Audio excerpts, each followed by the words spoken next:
Buenos días a todos. Bueno, el día de ayer estuvimos mirando o estuvimos revisando acerca de toda la parte de los diferentes grados. Estuvimos viendo las características o los que se espera de un grado uno, las características de los que se espera de un grado 2 y así sucesivamente. Entonces, aquí vamos a empezar a mirar también de cuáles son pues más a profundidad, porque pues esa es la idea. Los grados descritos acá también hacen referencia a el nivel de apoyo que requiere la persona. Entre mayor nivel de apoyo, digamos que el grado va a ser mucho más alto. Por eso grado 3 pues básicamente es una persona completamente dependiente.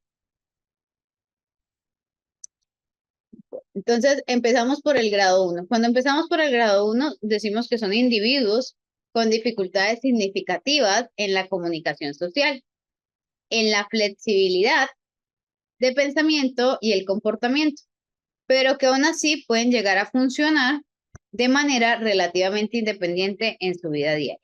Esta parte es bien importante porque el entender o el darnos cuenta de que efectivamente pueden llegar a funcionar aún a pesar de manera relativamente independiente, yo les digo a los padres, no es, significa de que no, es que el niño toda la vida va a ser dependiente o es que la persona que tiene este grado pues ya, entonces sí o sí, pues como les digo, muchas veces grado uno tenemos excelentes profesionales que pues son autistas grado 1. ¿Qué vamos a ver? Dificultades para iniciar y mantener una conversación, importantísimo. Interacciones sociales peculiares, raras o atípicas. Entonces, la parte de yo tratar de acercarme a usted, de pronto lo hago de una manera inadecuada o tal vez no lo hago de la mejor manera.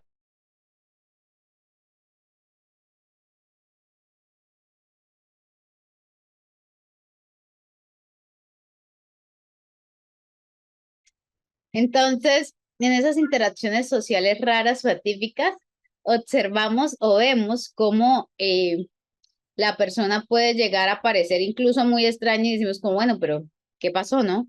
Es un poco fuera de lo normal. Intereses restringidos repetitivos muy potentes. Estos intereses también tienen relación pues al entorno de la persona. Y si yo estoy en un entorno en el que me doy cuenta o en el que observo tal vez de que estoy teniendo mucho enfoque o muchos oportunidades hacia ciertos temas, por lo menos si es algo ambiental, si es algo más de tipo religioso, puede ser que hacia ese lado se vaya, aunque en algunas ocasiones esto también depende pues del interés propio de la persona. Puede parecer que no tiene interés en las relaciones sociales. Anteriormente se había hecho un estudio y se dieron cuenta de que sí tienen interés en las relaciones sociales. El único problema, la única dificultad es que al resultarles tan complicado de intentar abordar, al resultarles tan complicado tratar de lograr interactuar con las otras personas, pues pueden llegar a frustrarse y querer evitar pues las interacciones. Más que todo, pues por eso. Pueden dificultad para obtener y mantener amistades. Esta parte es bien importante porque una de las características específicas es que la persona va a tener muchos problemas relacionados con, y no solo para iniciar, sino también para mantener. ¿Por qué? Porque, bueno, sabemos que en el mantenimiento de las relaciones sociales generalmente hay un proceso en el que se espera pues cierta reciprocidad y si la persona tiene dificultades en esa reciprocidad o dificultades para entender las señales de pronto no verbales del otro, pues tienen tendencia a querer hacer siempre las cosas de la misma manera. Esta tendencia es bastante marcada y es bastante fuerte porque generalmente siempre van a querer hacer todo de la misma manera o de acuerdo pues a lo que ellos desean en ese momento. Les cuesta mucho tolerar opiniones o puntos de vista diferentes al suyo por la inflexibilidad. Por la inflexibilidad les cuesta mucho poder tolerar pues estos puntos de vista y cuando alguien de pronto les dice o les expone una idea diferente es como, pero ¿por qué no? si se tiene que hacer lo que estamos viendo.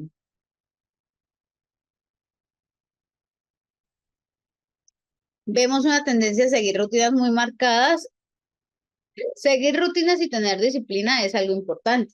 El problema es que cuando estas rutinas y disciplinas se nos vuelven demasiado intensas, demasiado rígidas e inflexibles, pues es ahí el problema real. Allí es donde estamos presentando, donde empezamos a mostrar mayores dificultades.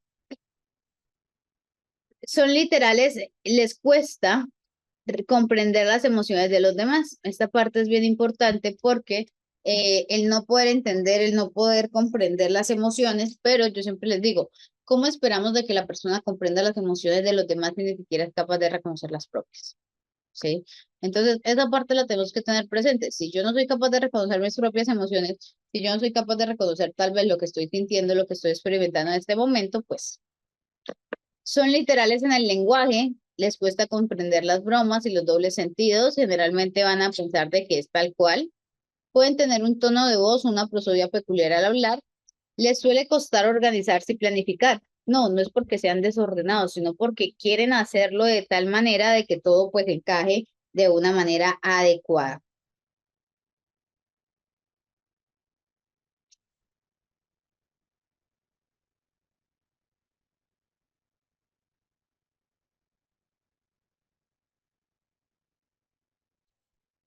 También observamos que no tienen discapacidad intelectual ni alteraciones significativas del lenguaje. Esto es uno de los aspectos más importantes a tener en cuenta. Cuando hablamos de grado uno, no hay discapacidad intelectual. No es como, ah, no, pero es que es leve. No, no hay. Y lo que sí presenta o lo que no tampoco tiene son dificultades o alteraciones en el lenguaje, por lo cual, como les decía, puede ser grandes profesionales sin necesidad, pues, de tener estas dificultades.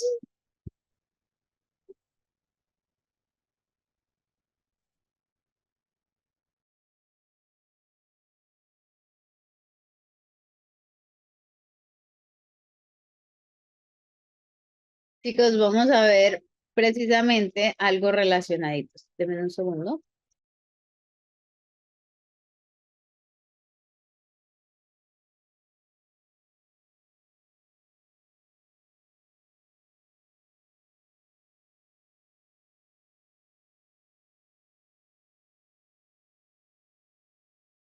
Vamos a ver un video llamado, titulado Sheldon, que nos va a ayudar a entender mejor todos estos procesos que la persona pues, puede llegar a estar teniendo.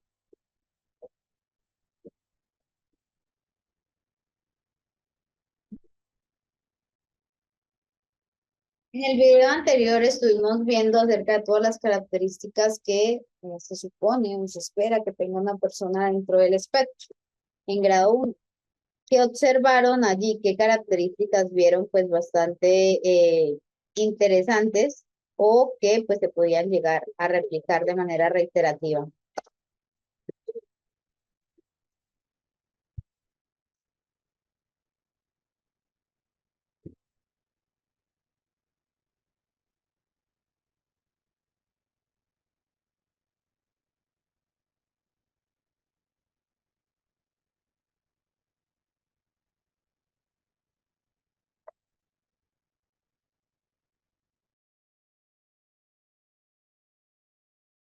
A ver, los leo. Frustración, exactamente, lo está enseñando a manejar la frustración. eh, Cambios en rutinas sin anticipación, resistencia a las opiniones, obsesión por algún objetivo, bueno, en este caso, pues obviamente era por su serie, sus reacciones ante diversas actividades. Realmente eso no es una reacción ante diversas actividades. Ahí lo que está pasando es que él pues está respondiendo como de, no quiero que me quites esto, no quiero que impidas que yo realice pues esta acción en concreto.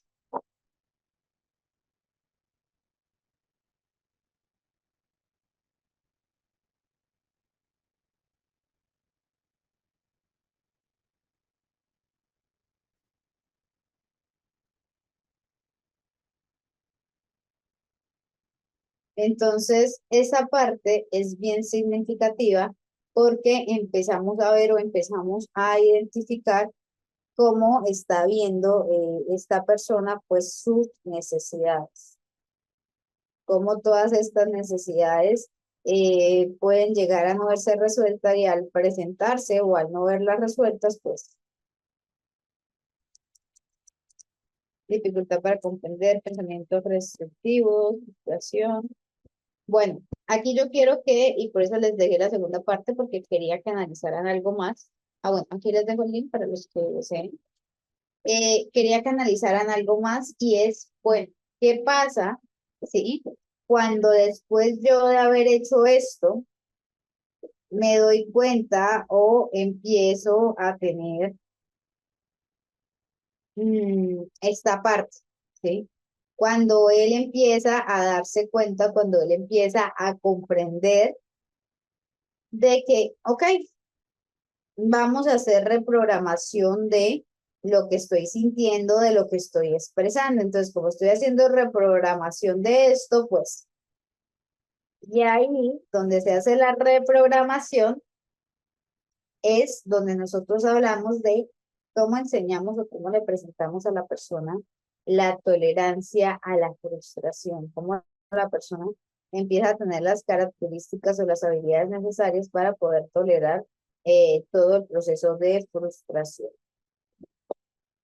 Entonces, en esa parte, una de las primeras estrategias que podemos ir usando poco a poco es irle enseñando a la persona las características, irle enseñando de manera, pues, digamos así, pausada, cómo empezamos a soportar la frustración, pero para aprender a soportar la frustración vamos a necesitar o vamos a tener la que frustrarnos, vamos a tener que habituarnos al proceso de frustración que pues claramente no es agradable ni para nosotros ni para otra persona.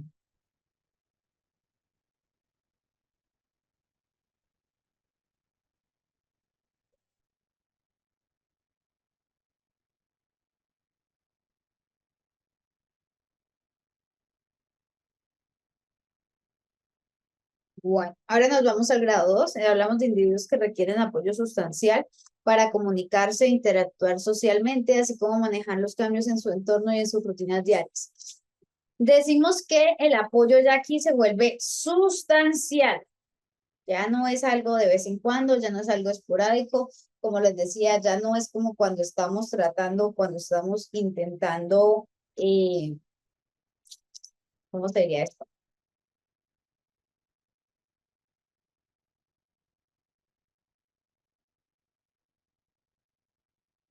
Ir al psicólogo, que vamos en ocasiones. No, aquí ya el apoyo es mucho más fuerte, es mucho más sostenido en el tiempo. Eh, ¿Qué encontramos acá? De que tienen dificultades en la comunicación social, en la interacción social, así como para manejar los cambios de su entorno y las rutinas diarias. Esa parte es bien importante porque los cambios del entorno y las rutinas diarias van a hacer de que la persona pues presente ciertas dificultades adicionales. Tenemos poca iniciativa social, grado 2, en algunos casos, por favor, tomen con pinzas esto, en algunos casos grado 2 puede llegar a no desear tanto pues la interacción con otras personas, simplemente pues sí, dificultad para relacionarse con los demás, incluso con la ayuda de adultos. A pesar de que tenemos la ayuda de adultos, nos cuesta mucho poder interactuar o poder acercarnos. Sabemos que hay niños que tienen dificultades en este aspecto, pero cuando viene el adulto, les acerca, les dice, bueno, miren, vamos a, ahí pues bien, pero si el niño no tiene estas capacidades, pues sí vamos a tener mayores problemas. También miramos la parte de la poca respuesta a las interacciones sociales de los demás. Entonces el niño se acerca, el niño de pronto los abraza, el niño de pronto les quiere dar algún tipo de interacción, pero la persona que se presenta, la persona que se muestra con estas características, no necesariamente son personas que van a tener o que van a ser fácilmente,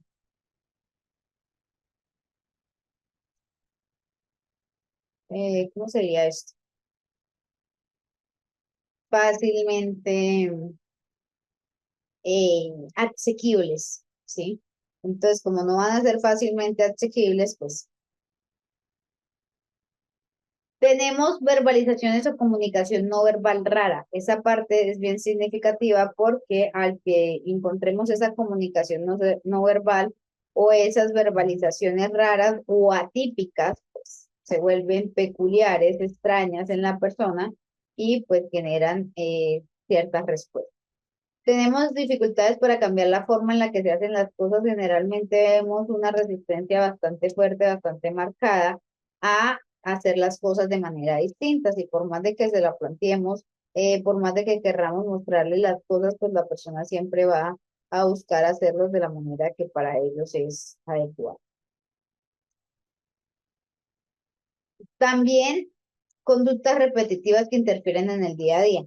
Esas conductas repetitivas que refieren o que interfieren en el día a día son parte fundamental de todo este proceso porque se vuelven bastante complejas para la persona, le generan bastantes dificultades específicas. Le cuesta cambiar el foco de atención cuando está concentrada en una persona, por eso es que se genera pues tanta inflexibilidad, porque la persona le cuesta muchísimo. Le decimos como no ven, vamos a intentar hacer o plantear esto de esta manera y la persona no es capaz. Entonces, como la persona no es capaz, pues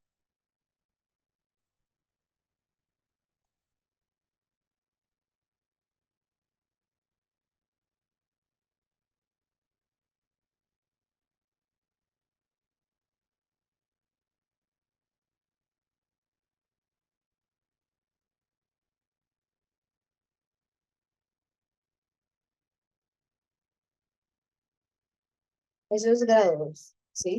Ya sabemos. Ah, ok, no, tranquilos. Eso, pues ustedes se van dando cuenta a medida de las diferencias, ¿no? Cómo se ven estas diferencias y cómo se pueden llegar a observar, pues, esas dificultades. También hablamos de grado 3. Cuando hablamos de grado 3 ya nos hablan de algo mucho más profundo, de algo mucho más intenso, porque en grado 3 tenemos la característica específica de que hay un apoyo muy sustancial en todas las áreas de la vida diaria de la persona, debido a la severidad y dificultad. Entonces, ya aquí no es de vez en cuando, no es en ocasiones, ya aquí se vuelve algo mucho más intenso que genera o que causa en la persona la necesidad de tener el apoyo. ¿Por qué? Porque si nosotros no le damos el apoyo a la persona en ese momento específico, pues entonces, sí es importante esta parte. Dificultades en la comunicación verbal y no verbal, como la falta de lenguaje o la repetición de frases sin sentido, esto pues, es común. Problemas para establecer relaciones sociales, entonces yo me intento acercar o aproximar a otras personas, pero pues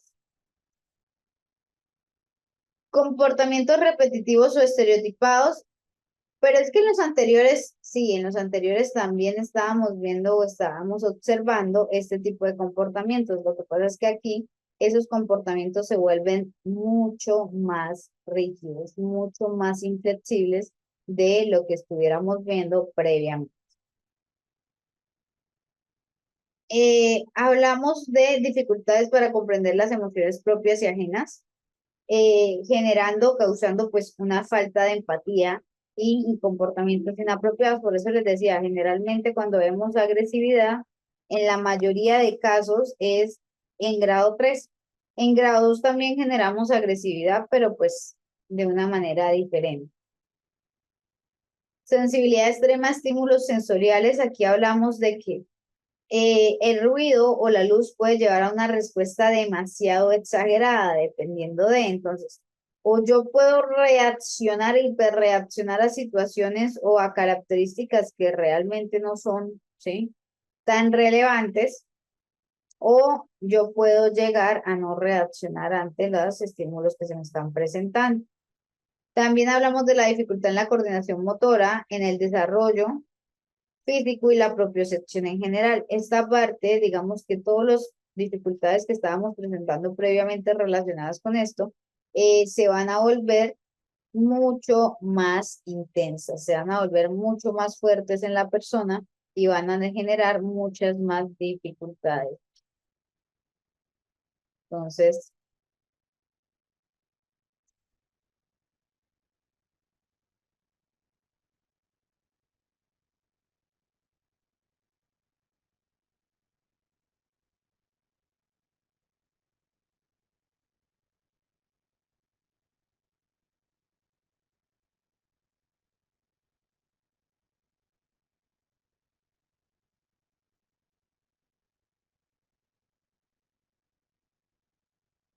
ahora quiero presentarles acá las diferencias para que miremos los distintos tipos de grado.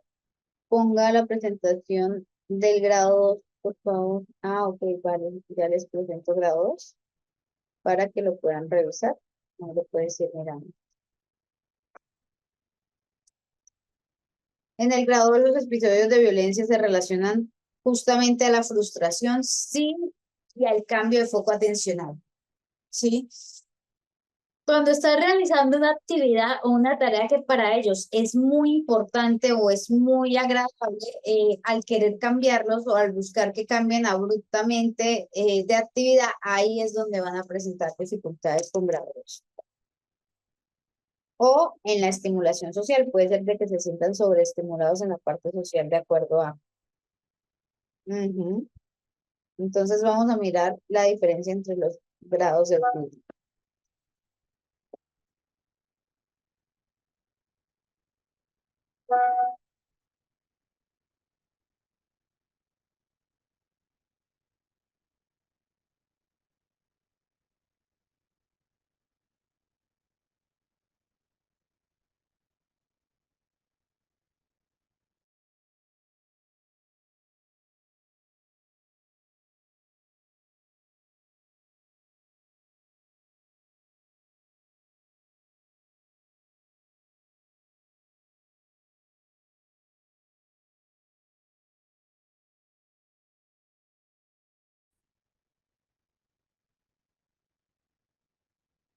Ya vimos cómo se observan los diferentes niveles, cómo cada uno de ellos, pues, cómo ayudar a estos estudiantes dentro del aula. La idea es que tú puedas tratar en lo posible, porque yo sé y entiendo de que cuando ustedes están en un aula con 30, con 40 otros estudiantes, pues, ¿sí? Casi que devuelve imposible uno tratar de enfocarse o centrarse solo en las necesidades de uno. Pero, la idea es, si usted sabe que hay situaciones o que hay aspectos que pueden llegar a generar una alteración en él, pero entonces trate de buscar estrategias y opciones que le permitan pues tener mucho más eh, facilidad. Pregunta, en las conductas del nivel 2 ¿es posible controlar o extinguir niveles de baja tolerancia a cambios o intereses? Enseñamos a, ¿sí? Enseñamos a controlar, de pronto no tanto a extinguir, pero sí a controlar esta parte de los cambios y de la baja tolerancia a la frustración.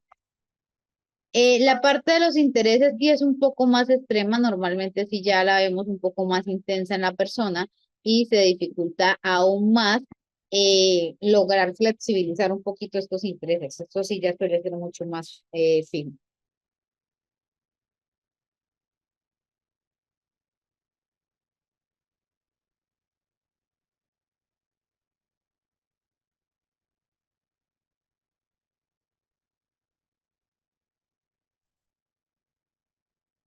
Pero eso sí ya es diferente.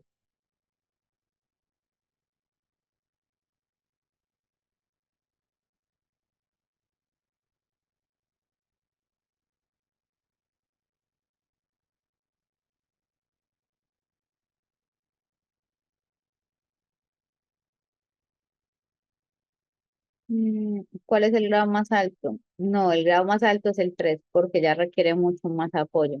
Mi hijo fue diagnosticado con 5 años al principio. Yo que no soy especialista, pero soy médico, lo clasificaba como grado 1 porque la principal era y la otra es en el lenguaje y las interacciones. Espérame, en las interacciones.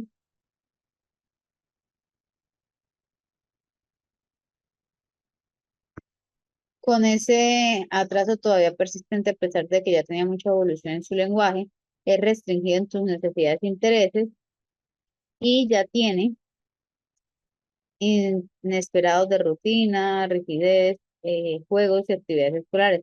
Es posible con la estimulación adecuada las terapias tornarse a nivel uno.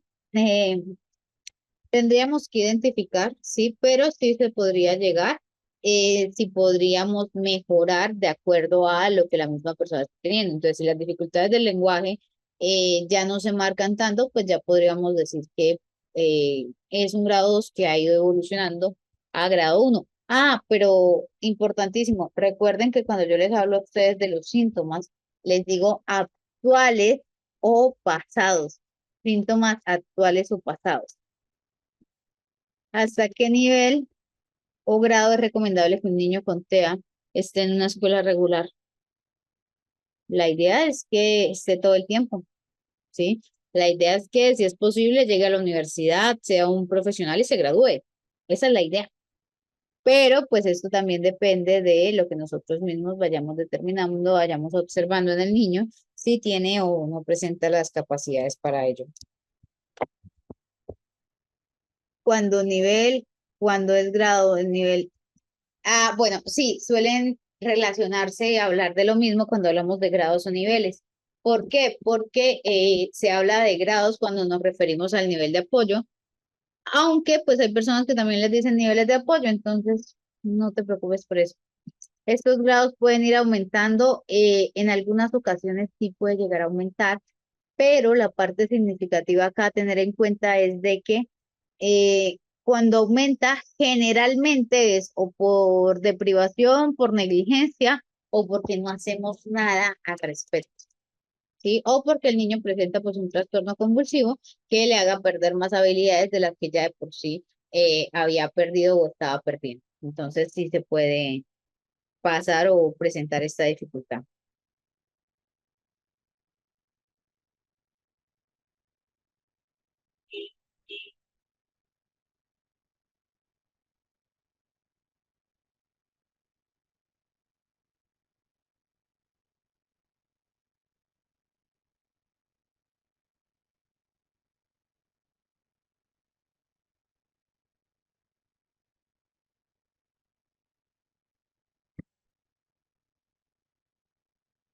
Les leo, dame un segundito. Mi hija es grado 1, apenas llega 2 días, lleva 2 días y las maestras han sido un amor, pero mi hija se ha portado mal. Espero que esta próxima semana sea mejor. Sí, bueno, poquito a poco, digamos que es un proceso. Igual no podemos pedirle o no podemos exigirle de que se adapte fácilmente, porque recuerda que uno de los problemas significativos que tenemos en el autismo es la dificultad ante los cambios. Entonces, si está en un cambio, pues tenemos que tener paciencia de poquito a poco. Hubo bastante dificultad para conseguir terapias, también el diagnóstico fue tardío, con 5 años. Sí, es que, como les digo, no es fácil y no en todos los lugares pues se accede a los profesionales necesarios para ello.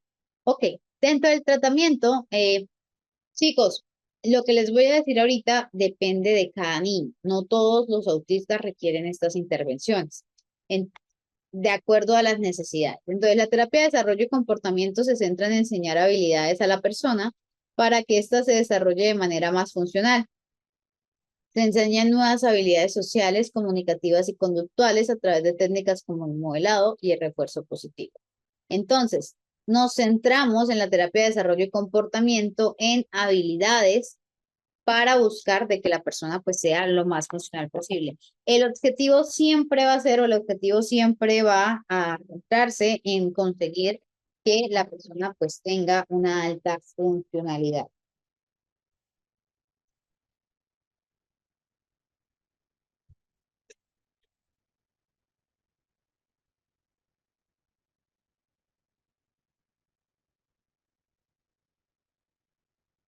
En la terapia ocupacional se enfoca en mejorar la coordinación motora, la planificación, la ejecución de las tareas cotidianas, así como fomentar la autonomía de la persona.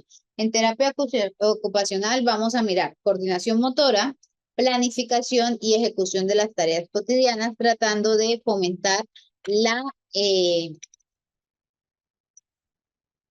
autonomía personal y cómo pues esta se va dando y se va presentando de acuerdo a. Entonces, terapia ocupacional, ya sabemos para qué sería. La terapia del habla y el lenguaje.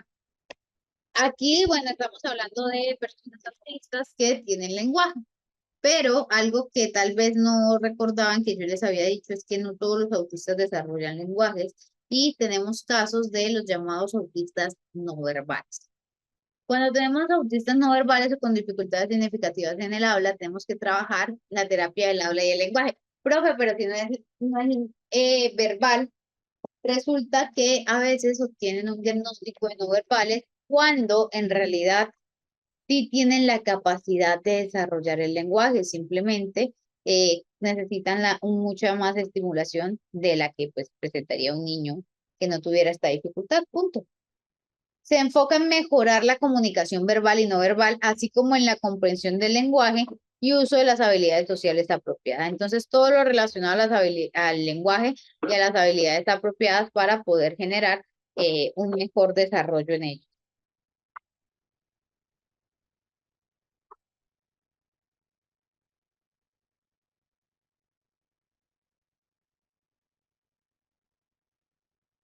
No, no es terapia ocupacional. Bueno, me dice una compañera, las terapias de comportamiento y habilidades, no, no es terapia ocupacional. Es diferente, se llama terapia conductual, de hecho. Ajá, también se trabaja la integración. El mío es verbal, pero con su atraso, en ese caso, sería terapia del habla y el lenguaje para poder fomentar o para poder estabilizar las deficiencias o las dificultades que la persona pueda llegar a estar teniendo. ¿Sí? Aquí nuestra idea es mejorar toda la parte comunicativa. Ok, eh, para situaciones así, hablamos de que en muchas ocasiones vamos a necesitar la comunicación aumentativa. Ahorita vamos a mirar, ¿vale? Fonoaudiología también puede ayudar si está relacionado también con la parte auditiva y demás.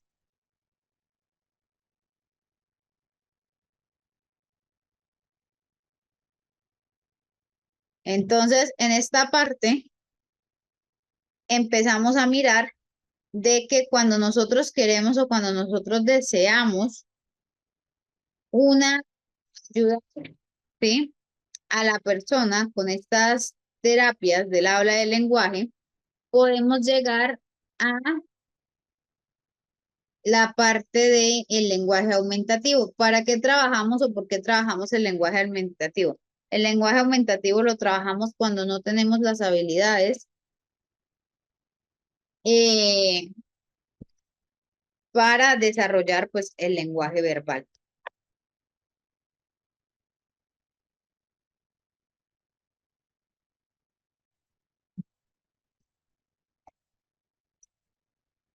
Ahora les hablo del sistema PET o sistema de intercambio de imagen. En el sistema PET hablamos de que se busca fortalecer la comunicación, es una forma de lenguaje aumentativo y hablamos de 6 fases en concreto.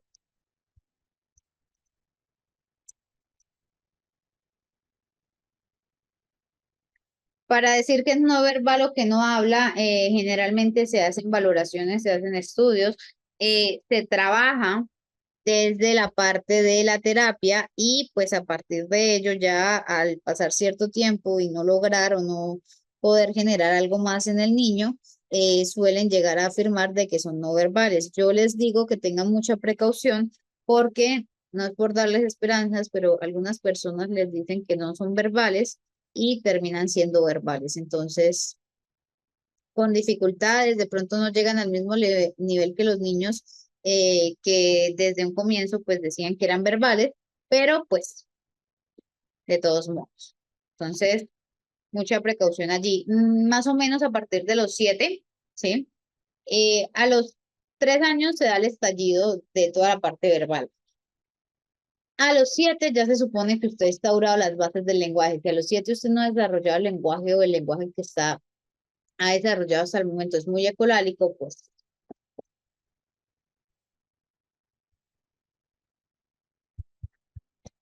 Entonces, en cuanto al sistema PET, encontramos la fase uno es cómo comunicarse.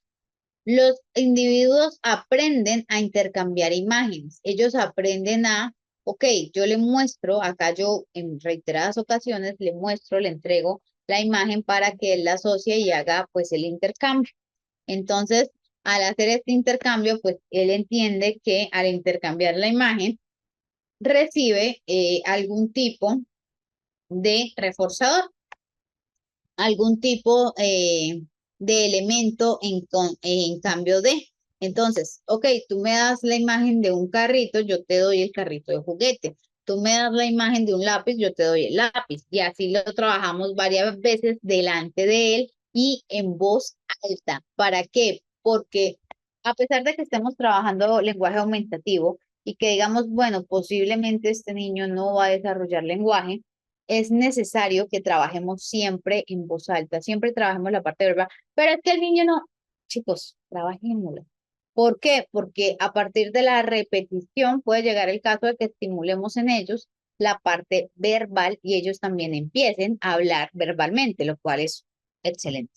Entonces, no se preocupen, por más de que ustedes se sientan raros repitiendo en varias ocasiones lo mismo, pues en la fase 2 hablamos de distancia y persistencia. Normalmente esto se trabaja así, se puede trabajar en llaveros, se puede trabajar en tablet, dependiendo de, pues usamos esta parte porque trabajamos con pictogramas, ya sea en el celular, ya sea en la tablet, ya sea en este tipo de presentación o incluso en llaveros. Entonces la distancia es que vayan hacia el lugar en donde está eh, esta cosita con las imágenes. Adicionalmente a esto, la persistencia. ¿Cómo me paro yo delante tuyo y empiezo a decir o empiezo a pedir o empiezo a decirte como, hey, ya, quiero que me ayudes, quiero que me muestres, quiero poder hacer la actividad? Y en la fase 3 hablamos de la discriminación de imágenes. Las personas aprenden a elegir entre dos o más para pedir sus cosas favoritas. Entonces, la discriminación de imágenes, se le muestra un conjunto de imágenes y se le dice a la persona, bueno, ¿qué actividad quieres hacer hoy? Claramente tendrían que ser actividades que pudiéramos o que estuvieran dentro de nuestro alcance, porque si le decimos, bueno, escoge qué actividad quieres hacer hoy, el niño escoge piscina y nosotros, ay, no, pero es que no podemos ir, pero, ¿sí? Entonces tratemos de que si vamos a usar esto, pues que sea coherente y consistente para que así él ya esté mucho más preparado. Estructurar la oración. Cuando trabajamos en el sistema PET, nosotros estructuramos la oración como los bebés. ¿Cómo así como los bebés? Los bebés cuando están iniciando a hablar, ellos cómo hablan, cómo estructuran la oración, no usan sujeto, verbo y predicado. Ellos lo que usan es quiero y otra cosa. Quiero esto. Deme. Ellos no usan la estructura gramatical correcta, ellos usan lo que necesitan y ya. Entonces, en esta parte es importante tener presente la estructura de la comunicación, de la oración que pues están utilizando. Aprender a responder preguntas, entonces empezamos a hacerle preguntas a nuestros chicos con la intención o con el deseo de que ellos respondan y cuando ellos empiecen a responder, pues vamos a tener la característica de que se le pide responder esas preguntas. Entonces, inicialmente ellos siempre van a responder sí o no, sí es como lo más común y lo más típico, pero a medida de que vamos creciendo o a medida que vamos avanzando en el lenguaje aumentativo, ya nuestra idea es que no nos responda solo sí y no, sino que empiece a interactuar y a comunicarse pues un poquito más con nosotros. Entonces ahí sí ya nosotros trabajaríamos desde el punto de vista de cómo empiezo a comentar o cómo empiezo a que la persona pues desarrolle un lenguaje mucho más extenso.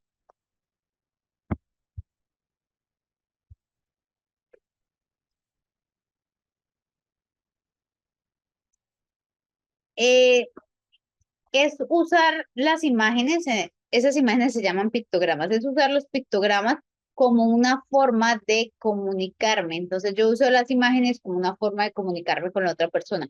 ¿De qué va a depender las imágenes? De la persona. Por lo menos, acá, bueno, cuando hablamos de niños muy pequeños, hablamos de niños que requieren de pronto tal cual la fotografía. Entonces vamos a hablar con mamá, y le mostramos la foto de la mamá, tal cual. Vamos a ver, hoy en la tarde vamos a ver a los abuelos y le muestro la foto de los abuelos y así sucesivamente, ¿vale? No, es una forma de comunicación en la que se emplea o en la que se usa esta parte de la comunicación, pues de una manera mucho más eh, visual, ¿sí? Recuerden que nuestros niños son auditivos visuales, por los cuales pues se espera o se pretende de que tengan mayores características. Chicos, esta página es una de las más usadas, se llama Arasap, es excelente, creo que muchos de pronto ya la conocen, los que no la conocen se las voy a presentar. Es una excelente herramienta dentro de todo este proceso. Bueno, miren, esto es Arasat, entonces Arasat nos presenta aquí los pictogramas. Acá ustedes pueden crear todos los pictogramas,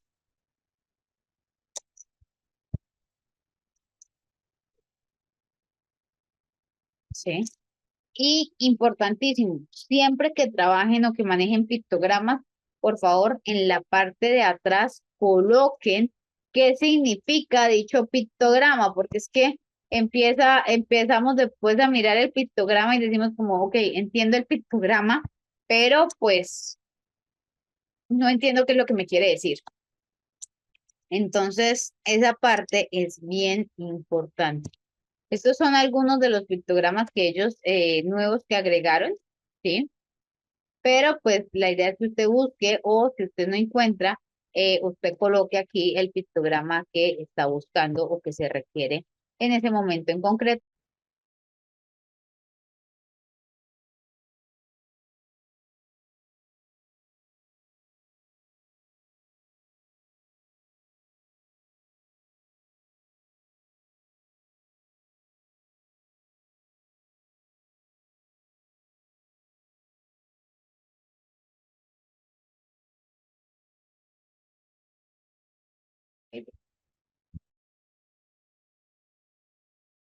Perdón, chicos, ahora sí. Les decía que Aradzada es una herramienta excelente para trabajar esto con nuestros chicos, pero cuando nosotros no usamos o cuando nosotros no tenemos estas características, pues en algunas ocasiones vamos a requerir o vamos a necesitar presentarles a ellos la imagen directa. ¿Por qué? Porque el niño de pronto no tiene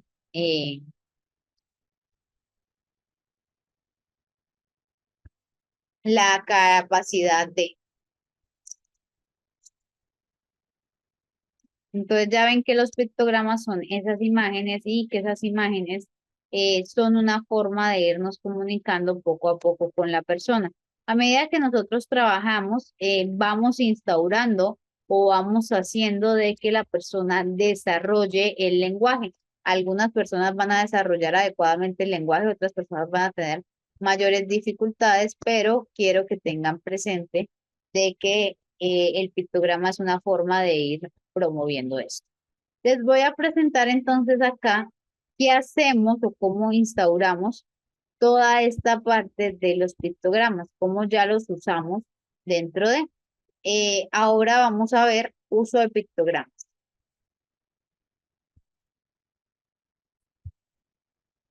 Entonces ya vimos de qué manera se puede usar los pictogramas como una estrategia para, primero que nada, anticipar, ¿sí?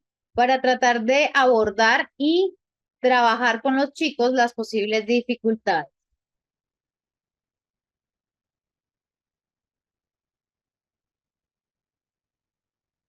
que se puedan llegar a presentar a lo largo de todo este proceso comunicativo. Entonces ya les mando aquí el link.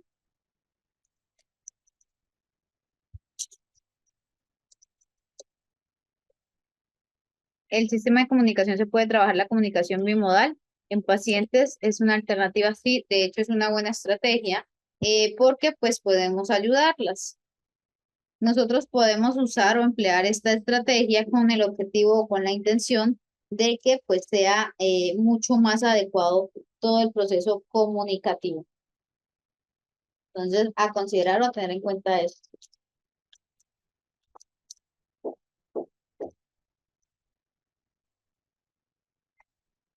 Mi niña se quita la ropa cada vez que entramos a un lugar. ¿Cómo puedo ayudar para que no haga eso? Trabaja modelado.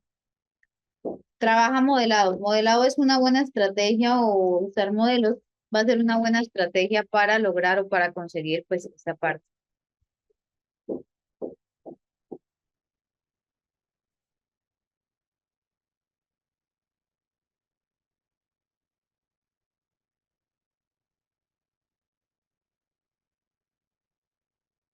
Con el modelo, tú le muestras las respuestas o las reacciones que tiene la gente ante ese tipo de acciones. Entonces, con un modelo le presentas y le dices, bueno, al final, pues lo van a terminar destruyendo, lo van a terminar. Entonces le dices a la niña, ¿tú quieres eso? Entonces la niña va a empezar a decir que no, y ahí es donde tú aprovechas para explicarle de que para evitar esto, pues tenemos que evitar andar quitándonos la ropa en todas partes, ¿sí? Tienes que mostrársela un poco más desde el punto de vista de la exclusión de pronto, para que, pues, sí, sabemos que, o desde el punto del autocuidado, porque pues es parte importante. Porque puede ser que la niña le diga, pero sí, pero ¿por qué? O sea, ¿por qué nos toca usar ropa? ¿Cuál es la parte significativa o relevante de usar ropa? Ahí le explicamos y le decimos que no es solo para taparnos, sino también para protegernos de pronto del frío, del calor, de que en algunas ocasiones pues, podemos pasar por algunos lugares que nos pueden llegar a lastimar o a causar pues alguna dificultad significativa. Entonces, sí, es una opción. Entonces ya sabemos que el sistema PET es una excelente herramienta que nos va a ayudar dentro de todo este proceso. Hablamos también del sistema de comunicación total de Betson. Usamos de posibilitar el uso espontáneo de signos en niños con graves alteraciones del lenguaje, así como inducir al niño a que se mueva desde la emisión espontánea de signos hasta una habla asignada espontánea. Importantísimo. Eh, esta parte, hablemos de que estamos diciendo de que es un uso espontáneo de signos y vamos a conducirlo, vamos a intentar de que llegue un momento en el que el niño lo haga de manera espontánea, que logre una habla sin nada espontánea. ¿Cómo? Como las personas que tienen limitaciones verbales, posiblemente, que pueden llegar a implementar la parte del hablar por medio de signos.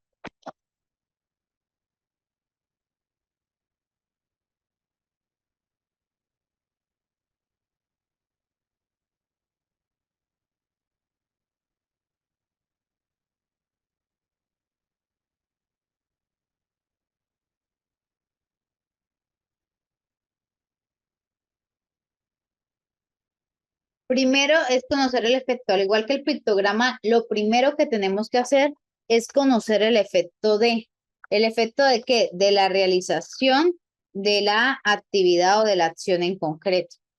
Entonces, lo primero que tenemos que hacer es conocer el efecto ¿sí? Esa es la primera parte. Después de aquí hablamos de realizar el signo. Después de que ya conocemos el efecto, vamos a intentar o vamos a querer realizar el signo que la persona pues está haciendo. Pasamos al habla sin nada. ¿En qué empleamos o qué tenemos en cuenta en el habla sin nada? En el habla sin nada integramos no solo la realización del signo, sino la unión entre los distintos signos para ir formando una palabra.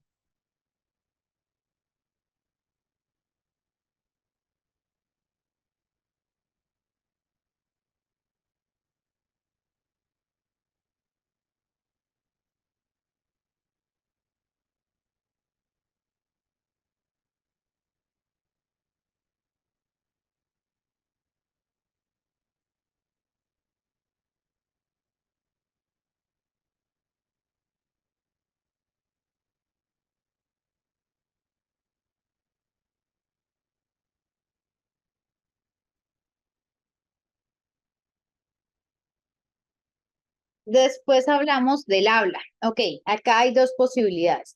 Nosotros lo instauramos dentro del proceso para niños con dificultades significativas en la parte comunicativa. Un niño puede llegar a usar o aprender la parte del lenguaje por medio de las manitos, pero también puede llegar a pasar de que por tanto asociar, entonces si yo le digo comer, si yo le digo beber, puede llegar el momento en el que el niño diga, quiero beber, quiero comer, quiero. En el momento en que ustedes noten esto, desvanecemos el signo, el signo. ¿Por qué? Porque nuestra idea es que hable. Si él logra hablar, va a ser mucho más sencillo. Pero si no logra hablar, pues nos toca dejar el habla sin nada porque es la estrategia que vamos a conseguir o que vamos a poder instaurar de una manera mucho más adecuada.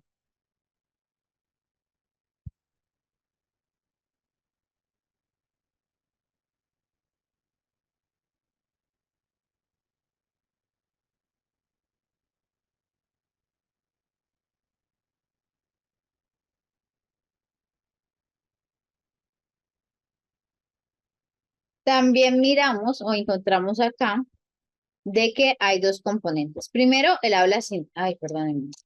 El habla sin nada. Bueno, el habla sin nada que es aprender a hablar con las manos, aprender a realizar los diferentes signos para poder lograr una parte comunicativa.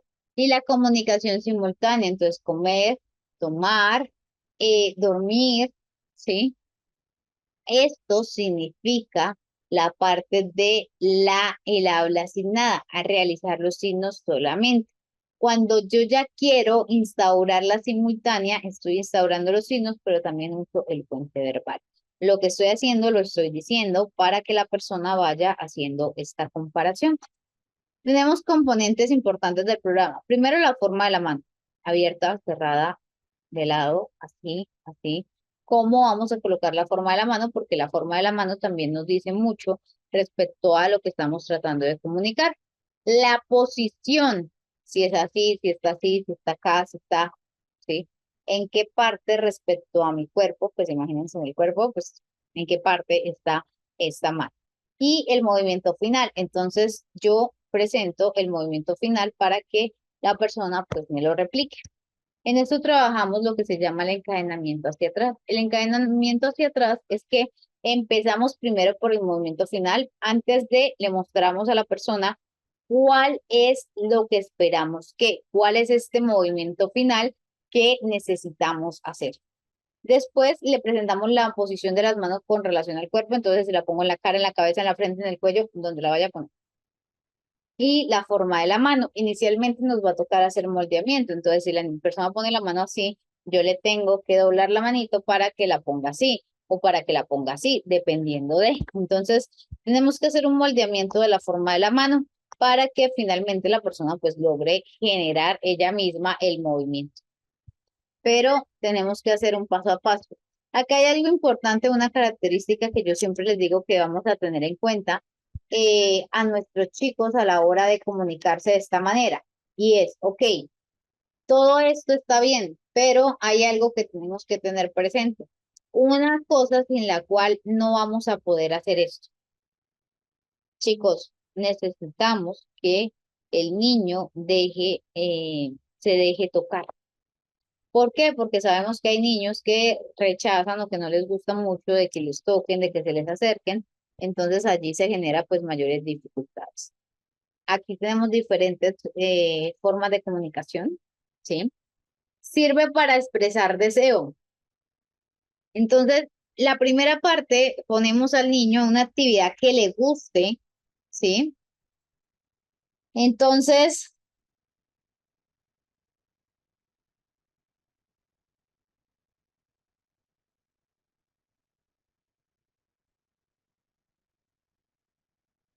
ponemos a hacer una actividad que le guste, ponemos a realizar de manera reiterativa dicha actividad y él ya, por medio de ese expresar ese deseo, ya sabe cómo es que tiene que solicitar. Posteriormente, damos menos énfasis a la imitación, ya le hemos enseñado un buen repertorio y ya no le mostramos nosotros previo a, sino que vamos dejando que poco a poco la persona tenga la capacidad o las características adecuadas para poder él mismo ir haciendo esto, ¿sí?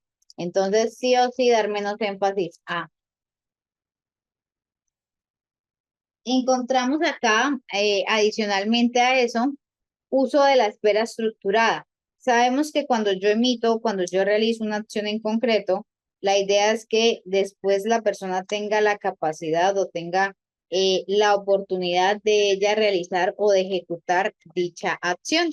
Por ende, el uso de la espera estructurada es una de las estrategias que va a ayudar o que va a fomentar a que yo pueda esperar a que el otro realice la acción que yo le estoy pidiendo en el momento específico. Fomentar la autocorrección. Nosotros no le vamos a decir, no, si así no se hace, lo estás haciendo mal. No, nosotros simplemente vamos a darle la oportunidad a la persona que lo haga. Cuando lo haga mal, simplemente nos quedamos callados, la miramos y esperamos a que la persona se dé cuenta de que efectivamente pues algo ocurrió. Entonces fomentamos la autocorrección. También nunca castigar, esta parte es bien importante porque nuestra idea es tratar de nunca castigar a la persona o a las personas con las que se estén trabajando en ese momento. ¿Por qué? Porque yo no le voy a decir, no, eso está mal, simplemente yo la dejo y que ella misma, cuando no reciba lo que quiere, pues empiece a analizar y a identificar qué es lo que está pasando para.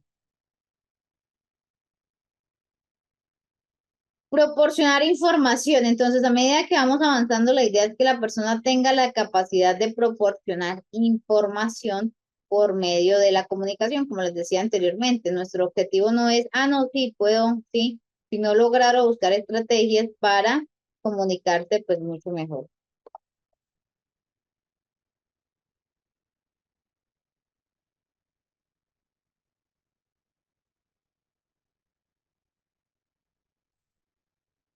Premiar la espontaneidad. Entonces, cada vez que el niño intente comunicarse con usted por medio de esto, es importante o es necesario que premiemos esa espontaneidad porque él ya está intentando comunicarse, ya lo está intentando hacer. Y enseñar el español signado. El español signado o el idioma que hablen en su país, esto sí ya depende de cada quien. Entonces, por lo menos la personita que ahorita me dijo portugués, bueno, si en su país hablan portugués, pues usted le tiene que enseñar ese idioma a su niño o a su niña. ¿Listo? Entonces, eso es lo que vamos a tener en cuenta aquí. Cada quien enseña el idioma del cual en su país pues estén realizando o estén haciendo.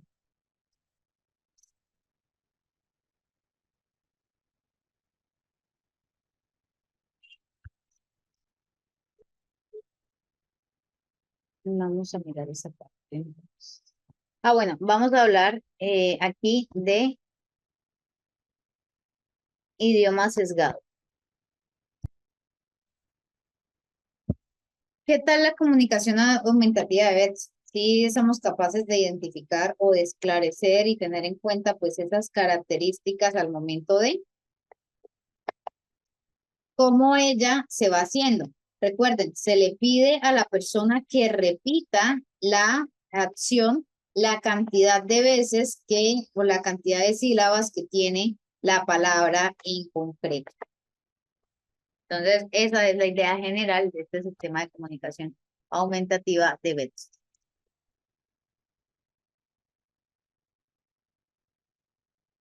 Ok. ¿Tienen alguna duda, pregunta relacionada o asociada a todo esto?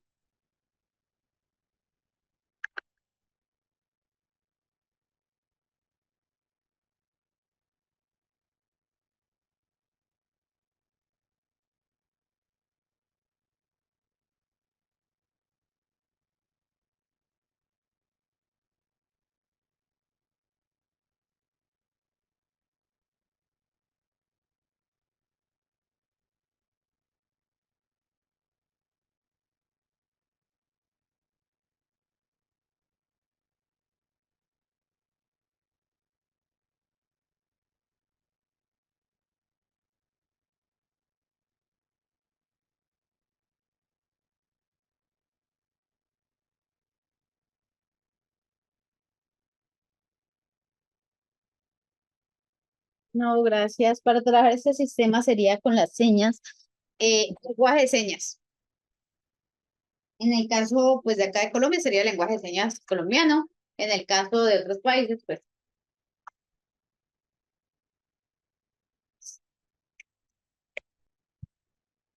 ¿por qué? Porque el lenguaje de señas, como ustedes sabrán, no es universal.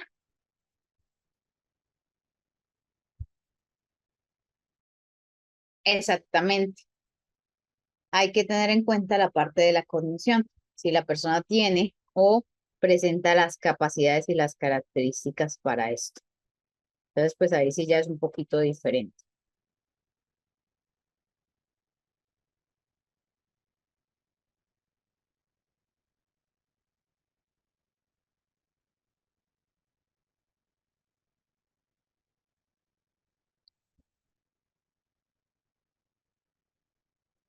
A ver. Bueno, entonces aquí terminamos con el sistema de comunicación aumentativo. Ahora vamos a hablar de que resulta que hay también otra característica y es que en algunas ocasiones podemos llegar a presentar el tratamiento farmacológico. Chicos, a ver, aquí quiero aclarar algo muy importante. El autismo no es una enfermedad. Como no es una enfermedad, no tiene cura.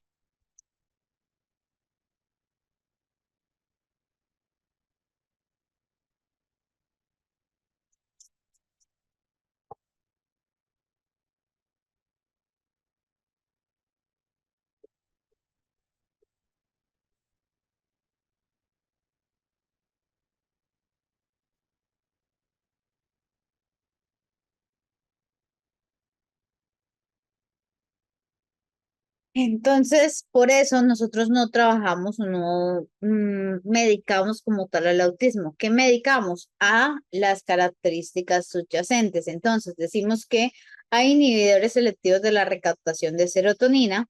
Para esto hablamos del uso de antidepresivos para abordar las conductas repetitivas, conductas agresivas, mejorar el contacto visual y disminuir la ansiedad.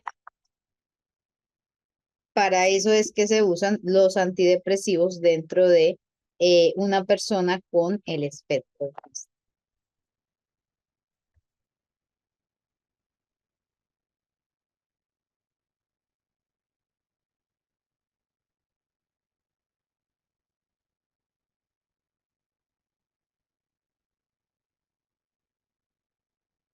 Además de conversar, se puede usar para calmar. Sí, sí se puede usar para calmar o le puedes presentar una historia por medio de los pictogramas.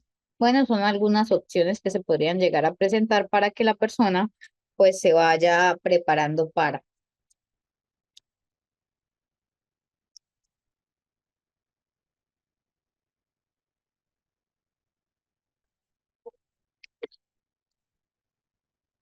Entonces, recuerden, los inhibidores selectivos de la recaptación de serotonina o los antidepresivos van a trabajar conductas repetitivas, agresivas, contacto visual y la ansiedad. Mientras que los medicamentos antipsicóticos o psicoactivos, como la risperidona, que fue uno de los más usados, actualmente ya se está empezando a cambiar un poquito esta risperidona, pues eh, anteriormente esta risperidona era un medicamento bastante usado o bastante empleado dentro del tratamiento del autismo. ¿Por qué? Porque ayudaba a trabajar todo lo que era la irritabilidad, la hiperactividad de la persona y las estereotipias.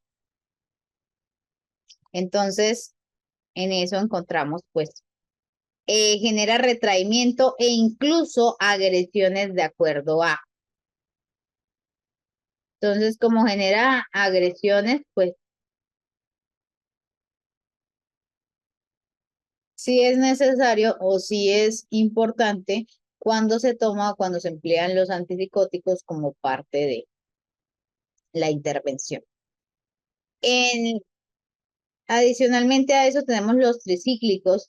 Los tricíclicos tienen una característica importante y es que suelen o tienden a presentar más efectos secundarios. Por eso es que la mayoría de gente pues suele no usar este tipo de, de se podría decir medicamentos o este tipo de opción para la medicación, porque les resulta bastante complejo el hecho de que tengan mayores efectos secundarios. Asimismo, se trabaja desde el punto de vista de la parte obsesiva compulsiva con estros tricíclicos. Y finalmente llegamos a los ansiolíticos para tratar trastornos de ansiedad, eso sí ya para trastornos específicos de ansiedad o acompañantes del autismo, anticonvulsivos si estamos presentando un trastorno anticonvulsivo y estimulantes para favorecer la concentración y mejorar la hiperactividad. La característica con los estimulantes es que vamos a lograr o que vamos a generar que la persona tenga una síntomas leves. Con los síntomas leves se usan los estimulantes. Con síntomas mucho más intensos, pues podemos usar los anteriores. Entonces, ya sabemos que la medicación como tal no es para el autismo, pero sí para los síntomas que subyacen y acompañan el autismo. ¿Dudas relacionadas a la medicación, chicos?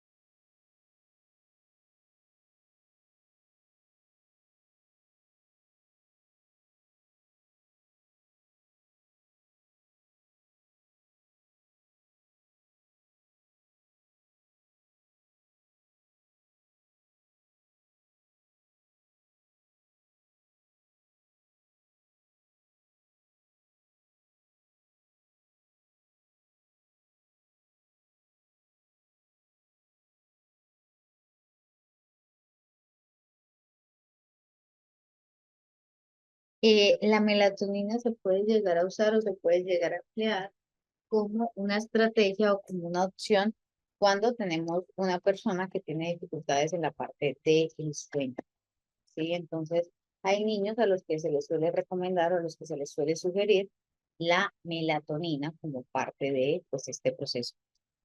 A ver, dame un segundo, ya les leo.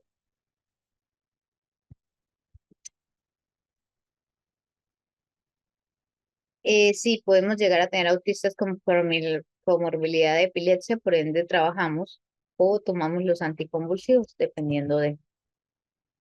Aquí estratégicamente cambiamos horario de la escuela, pero todavía tenemos dificultad para hacerlo dormir. ¿Ok?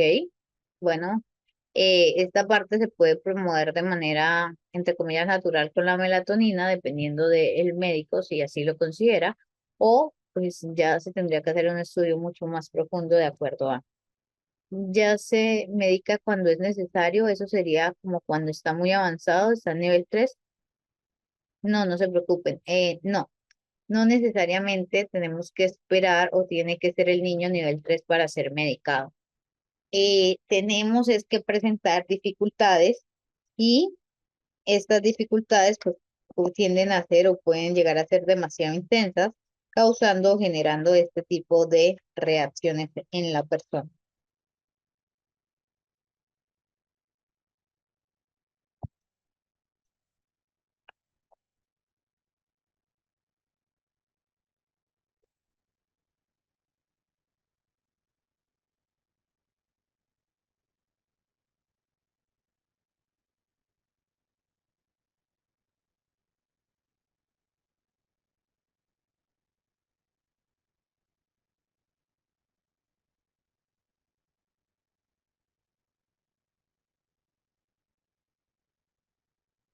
Melatonina óptima. Medicación pienso que es dependiendo del prejuicio que está generando, ¿cierto? Sí, depende de qué tan fuerte o de qué tan significativa es la dificultad que la persona esté teniendo en relación a esto. Entonces sí es importante mirar la parte de la medicación. En este tema de interés y muy complicado, es necesario en ocasiones la combinación de ciertos medicamentos. En nuestro país solo se prescribe, los prescribe el psiquiatra y el psicólogo, el neurólogo. Es importante tener en cuenta eso, ¿sí? Porque hay personas, y por lo menos he escuchado que a veces me dicen, no, es que el psicólogo me lo mandó y quedo como, "Ok, que yo sepa, el psicólogo no medica". Y tengo entendido que en Latinoamérica los psicólogos no medican, pero pues de pronto habrá un país en el que las normas se presentan de una manera distinta. Entonces, mucha precaución acá, no cualquiera le puede medicar a usted a su niño y es importante que si lo vas a medicar, que sea por parte de un profesional, porque para eso hay que regular las dosis. Chicos, no es de que yo le di el medicamento instantáneamente, mi hijo mejoró, todo es perfecto, el mundo es ideal. No, no, no es así, realmente no es así. Eh, Suele ser un proceso en la parte de habituación y de adaptación en el que la persona pues necesita lograr adecuarse o instaurarse a los cambios.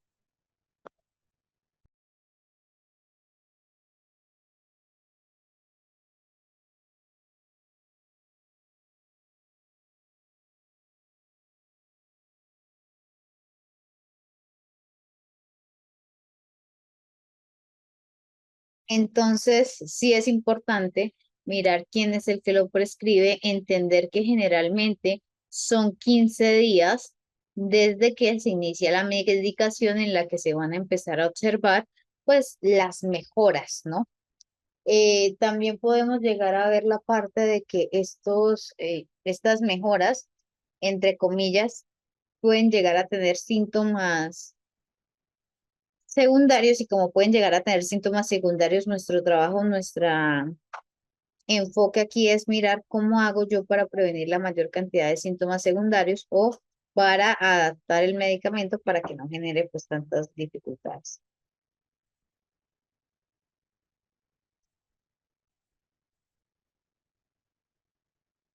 Hay elementos que afectan el sueño de los niños como mucho tiempo en la exposición a pantallas. Es bueno replantearse. Algunos dicen que la melatonina no es muy buena para autistas. He conocido varios casos que toman melatonina, pero pues cualquier cosa ante la duda es mejor siempre estar o tomar por parte de el profesional, ¿sí? Que haya un profesional que nos esté apoyando en este proceso y que no sea como, ay, no, es que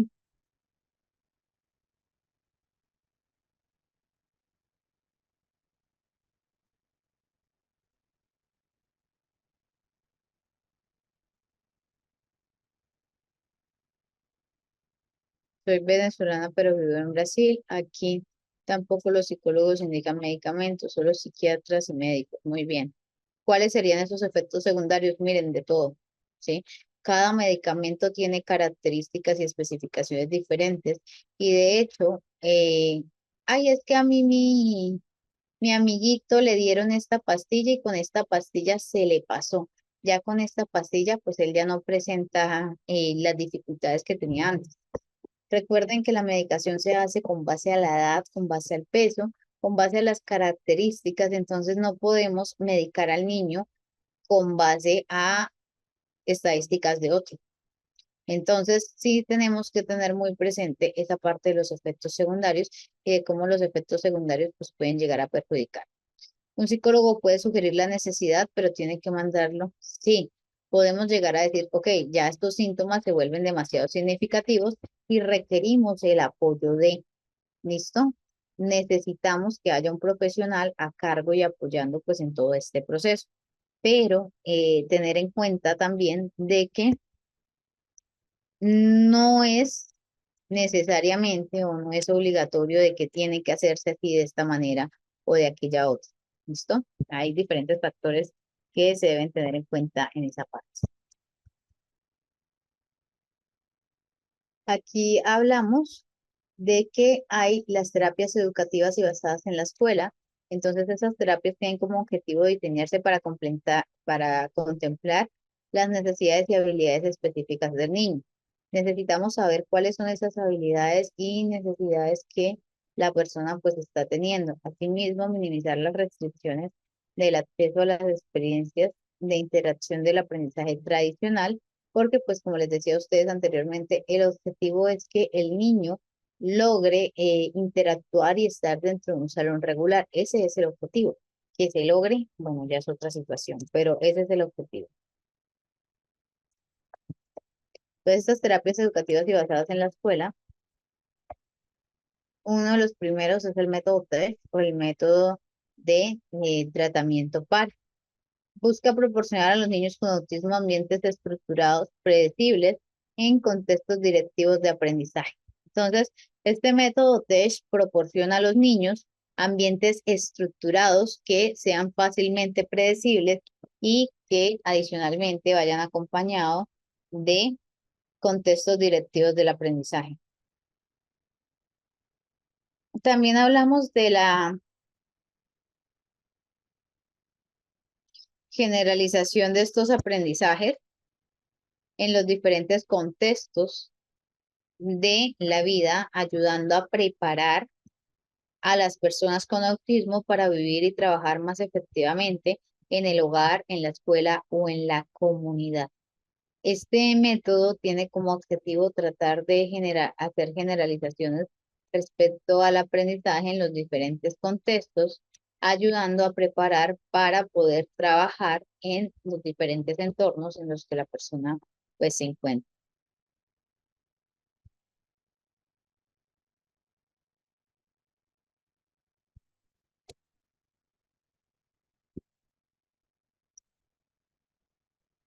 Para hablar de esto, hablamos de que hay primero que establecer objetivos individualizados. Esto no es que a todo el mundo le va a tratar de aplicar lo mismo porque no va a funcionar. Tenemos que tener presente qué es lo que está pasando o cómo fue que esto se presentó.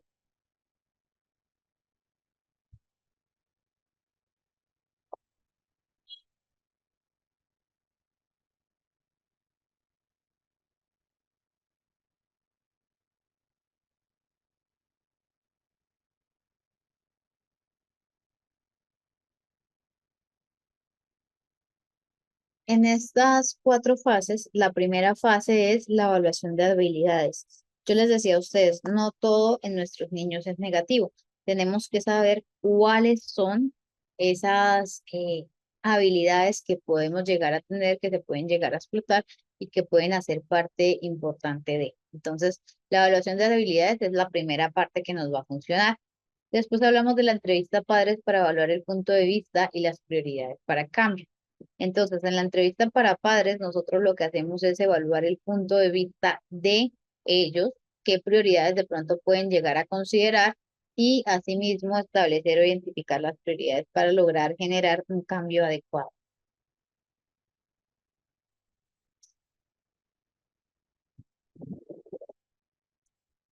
Eh, a partir de ello, establecemos prioridades y objetivos, de acuerdo pues a lo que ya habíamos valorado y evaluado previamente.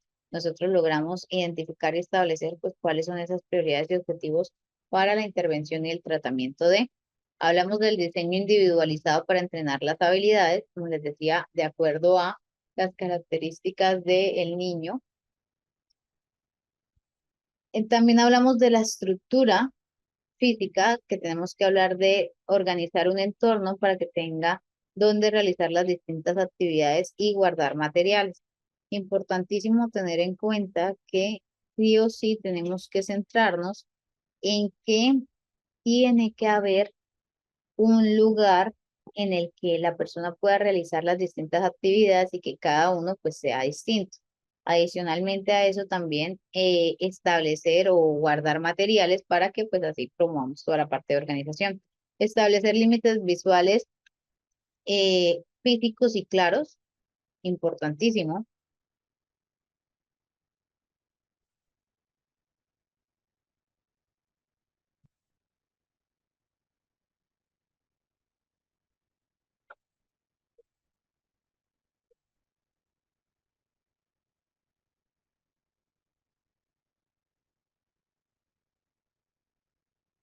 Y minimizar las distracciones visuales auditivas. Recuerden que nuestros niños son visuales auditivos, entonces, como son visuales auditivos, tenemos o necesitamos disminuir al máximo las distracciones.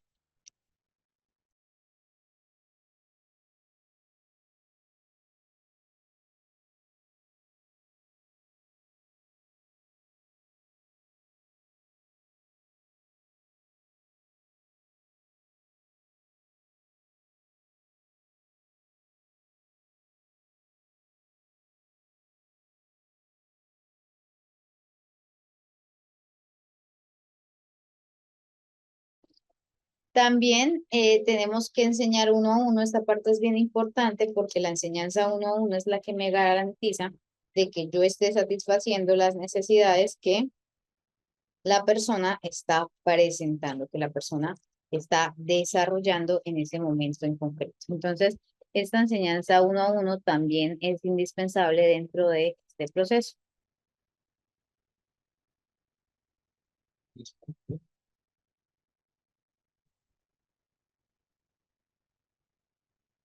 Así es como se trabaja esta enseñanza uno a uno. Entonces, cara a cara lo trabajamos o lo usaríamos para que tengamos mayor atención y vamos a fomentar mucho la parte de las actividades sociales y comunicativas. De hecho, este es demasiado exigente para el niño. Uno al lado del otro es menos exigente desde el punto de vista social, pero facilita la imitación. Entonces, si yo quiero que él haga una actividad, pues yo me le hago al lado de él para que él me vaya mirando y vaya realizando las acciones. También se centra la atención en el adulto, sino en los materiales y instrucciones, bueno, para desarrollar las diferentes habilidades. Detrás es cuando nosotros ya hemos pasado mucho tiempo con el niño y ya le damos la oportunidad de que él mismo empiece a desarrollar. Entonces, se mantiene un buen control, se maximiza la independencia y la concentración en las actividades sin depender de ayudas específicas. Es como un tipo de supervisión. Ok, acá es donde yo les digo, ¿ustedes consideran que esto se podría realizar en una aula regular?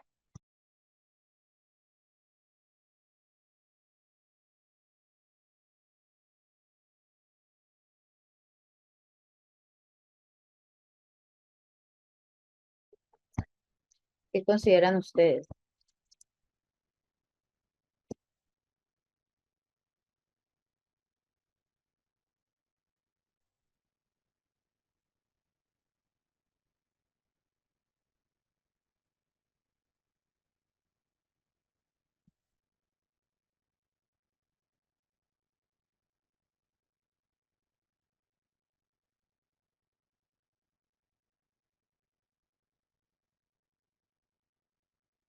¿Qué considerarían?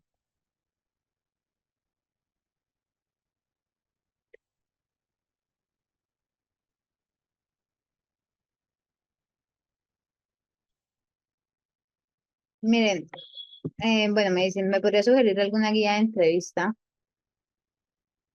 para la parte de la interacción con el niño? Pues les puedo sugerir o les puedo recomendar que tengan en cuenta diversos factores que van a ayudarles dentro de. En esa parte, digamos como dentro de las características específicas es tratar de reconocer o tratar de mirar cómo están las capacidades de la persona al momento mismo de realizar, qué le gusta, de pronto que se han dado cuenta que la puede sobreestimular, cuáles son las partes perceptivas que está teniendo, si tiene alguna dificultad o algo en concreto que tendríamos que observar, pues sería como lo que te ayudaría. Carteleras con imágenes para organizar. Eso se llaman los tableros, ¿sí? Eh, las agendas visuales son excelentes herramientas en los que le van mostrando al niño cuál es la rutina en la que pues él va haciendo esto.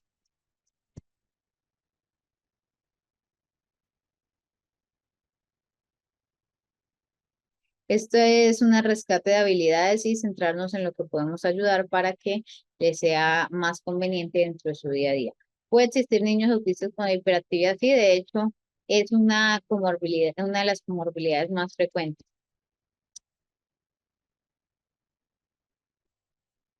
Exactamente, sería muy difícil para nosotros dentro de un aula tradicional si no estamos de pronto enfocados en el niño en concreto poder realizar este acompañamiento. Por eso yo siempre les digo, traten de hablar o traten de mirar si hay la parte del apoyo terapéutico, si hay la parte del profesional que pueda estar allí apoyando el proceso educativo. ¿Para qué necesitamos que se apoye el proceso educativo? Pues para que el niño pueda instaurarlo de una mejor manera. Las ayudas visuales, entonces la organización espacial, imágenes en los lugares que ayudan a recordar qué hay que hacer específicamente en estas áreas. Importantísimo, chicos. Las ayudas visuales es parte de lo que tenemos que hacer, ¿sí? ¿Se acuerdan ustedes cuando estábamos con toda esta parte del COVID y nos dimos cuenta de que efectivamente eran muchas veces llegábamos a los restaurantes o al lugar donde fuera el lavado de manos y nos mostraban el paso a paso, nos decían qué se suponía que teníamos que hacer en esa área? Bueno, esa parte es la que estamos precisamente trabajando. Miramos también las agendas, lo que ustedes me decían a mí ahorita, la serie de dibujos y pictogramas que ayudan a anticipar la secuencia de actividades durante un periodo de tiempo. Ahorita les muestro una parte. Estas agendas, no solo la agenda del colegio de, bueno, en la mañana tenemos educación física, en la tarde tengo esto, no solo eso, sino centrarnos en que la agenda nos va a ayudar a anticipar, ¿sí? Y a que el niño sepa o se predisponga para las actividades que siguen después de. También tenemos sistemas de trabajos o fotografías o dibujos que informan cómo se realiza una o varias actividades de forma independiente. Entonces, ok, tienes que hacer esto, pero para poder vestirte, ¿qué tendrías que ponerte primero? ¿Cómo te pones a esto? ¿Cómo te pones aquello? ¿De qué manera, pues, lo acomodas mejor? Entonces, esos son los sistemas de trabajo que vamos a tener presentes. La organización de tareas, formas especiales de presentar las tareas que ayudan a comprender las instrucciones sin necesidad de órdenes verbales. Esta parte es bien importante, chicos. No necesitamos las órdenes verbales para poder ayudar a la organización de ideas. De esto. Un segundo, le reviso.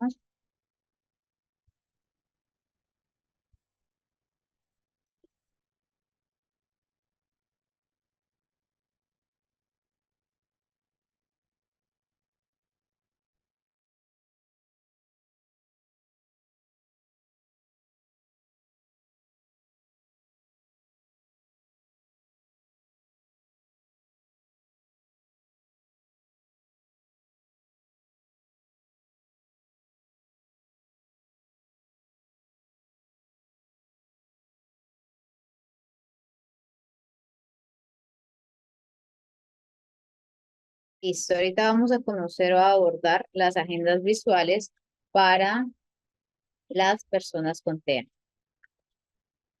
¿Cómo se usan? Esta parte es importante. Siempre me dicen, bueno, profe, pero es solo para las personas con autismo. No, no necesariamente. Realmente para cualquier persona se puede llegar a usar este tipo de estrategias. Entonces, se las recomiendo que la tengan muy presente para instaurarlas dentro de sus actividades. Y si usted es profesor, pues mucho mejor.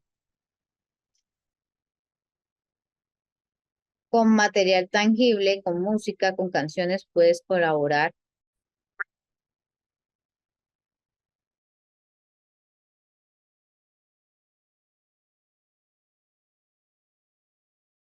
Listo, chicos, entonces ya entendimos mejor todo el proceso del autismo, del TDAH y cómo este afecta toda la parte o todo el aspecto a nivel cerebral, cómo esto pues va cambiando de acuerdo a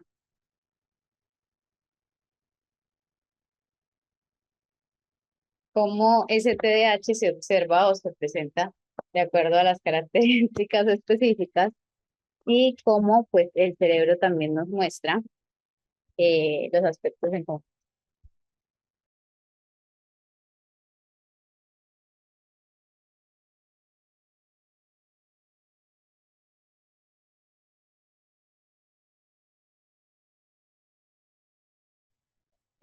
Ya les pasó. Es que a veces nosotros siempre pensamos o siempre creemos que no, es que siempre tiene que estar alerta, siempre tiene que querer estar haciendo algo. Pues sí, eso se llama hiperactividad, el hecho de que siempre querramos estar haciendo algo.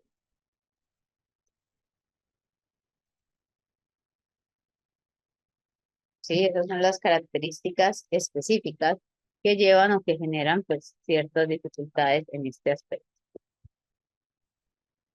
¿Dudas, preguntas?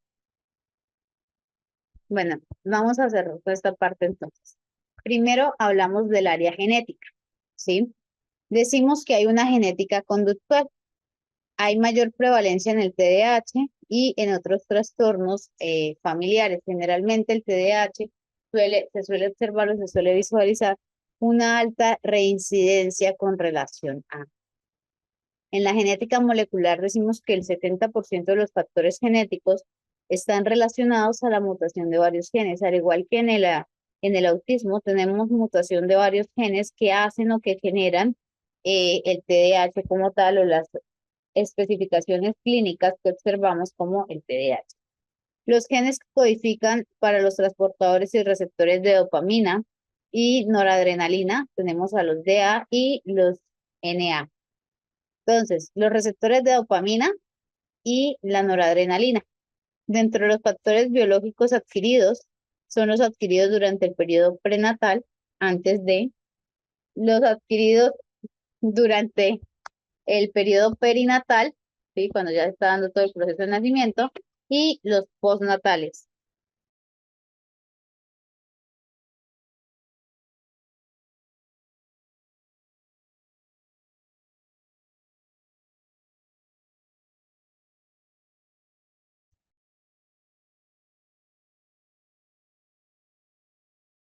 Entonces, eh,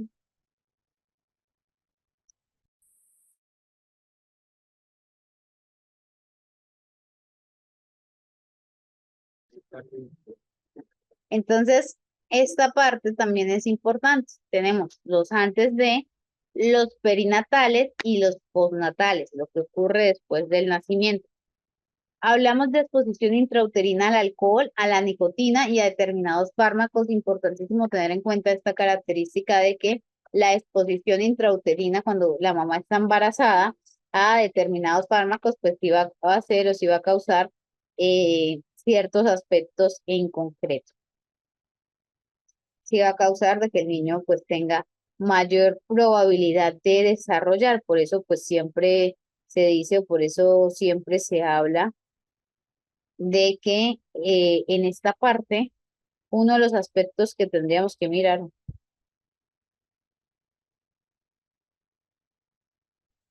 es cómo se ven estas características. Después hablamos de que está todo lo relacionado a las benzodiazepinas, los anticonvulsionantes, son otros de los aspectos que pueden llevar a ser o pueden llegar a generar de que la persona presente mayores dificultades. Y finalmente hablamos de la prematuridad extrema o la prematuridad. Hablamos del bajo peso al nacer, alteraciones cerebrales como la encefalitis, los traumatismos que generalmente pueden llegar a afectar el córtex prefrontal, la hipoxia y la hipoglucemia puede llevar o puede generar en el niño muchas más dificultades. Y la exposición a niveles elevados de plomo, por esto es que ya estamos trabajando, por eso es que ya estamos mirando la característica de que cuando al niño se le entregaba un juguete de madera, pues no estuviera pintado por ploma, por eso ya hablamos de libre de BPA, hablamos de que la silicona es o en bambú, para que el niño pues no tome estos niveles de plomo o de cualquier otro material pesado que pueda llegar a contaminar sus capacidades y su libre desarrollo en el momento en el que se está. ¿Dudas o preguntas acerca del TDAH en esta parte inicial?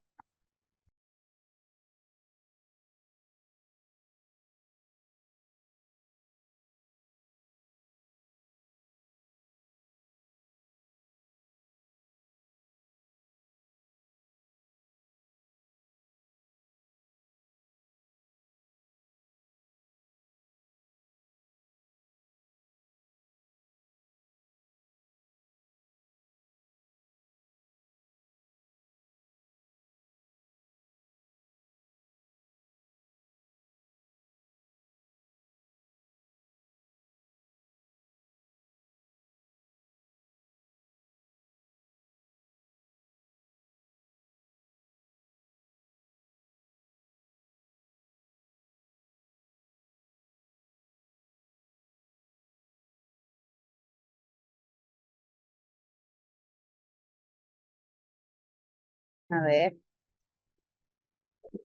Bueno, chicos, entonces no hay dudas. Muchas gracias a todos. Nos vemos el día lunes para continuar con el TDAH. El lunes continuamos con TDAH. Vamos a mirar cierto tipo de intervenciones, qué pasa a nivel neuronal cuando se presenta pues el TDAH. Muchas gracias a todos. Que tengan un excelente fin de semana y feliz día del hambre y la amistad. Hasta luego.